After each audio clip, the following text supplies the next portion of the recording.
বিএনসিসির ক্যাডারদের মোতায়েন করার একটি সিদ্ধান্ত আমরা দেখেছি, যাতে আমরা উদ্বিগ্ন। বিএনসিসি ক্যাডারদের অনেকেই কোনো না কোনো রাজনৈতিক দল বা মতাদর্শের সাথে জড়িত থাকেন। নির্বাচন কমিশনে চিঠির মাধ্যমে বিএনসিসির ক্যাডারদেরকে মোতায়েন না করবার জন্য বিশেষভাবে অনুরোধ করেছি। একটি দলের রাজনৈতিক যে কর্মকাণ্ড এবং তাদের যে নেতাকর্মী, ওনারা অনেকেই ফ্যাসিবাদী আমলে তৈরি মিথ্যা পুরাতন বয়ান আবার সামনে ছড়িয়ে দেওয়ার জন্য নিজেরা দায়িত্ব গ্রহণ করেছেন এবং একই ভাষায়, একই কায়দায়, একই ধরনের স্লোগান দিয়ে জনমনে বিভ্রান্তির সৃষ্টি করছেন, অশালীনভাবে আক্রমণ করছেন।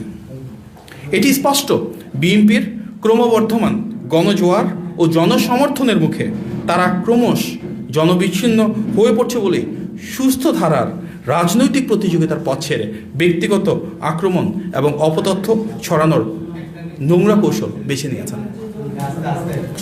উপস্থিত সাংবাদিক ভাই ও বোনেরা, ত্রয়োদশ জাতীয় সংসদ নির্বাচন ও গণভোট উপলক্ষে নির্বাচনী কাজে বাংলাদেশ ন্যাশনাল ক্যাডেট কোর অর্থাৎ বিএনসিসির ক্যাডারদের মোতায়েন করার একটি সিদ্ধান্ত আমরা দেখেছি, যাতে আমরা উদ্বিগ্ন। কেননা কলেজ ও বিশ্ববিদ্যালয় পড়ুয়া বিএনসিসি ক্যাডেটদের অনেকেই কোনো না কোনো রাজনৈতিক দল বা মতাদর্শের সাথে জড়িত থাকেন। ফলে তাদেরকে নির্বাচনে সম্পৃক্ত করলে তা অবাধ, সুষ্ঠু ও নিরপেক্ষ নির্বাচনের পথে অন্তরায় সৃষ্টি করতে পারে। এ বিষয়ে আমরা ইতিমধ্যেই নির্বাচন কমিশনে চিঠির মাধ্যমে বিএনসিসির ক্যাডারদেরকে মোতায়েন না করবার জন্য বিশেষভাবে অনুরোধ করেছি।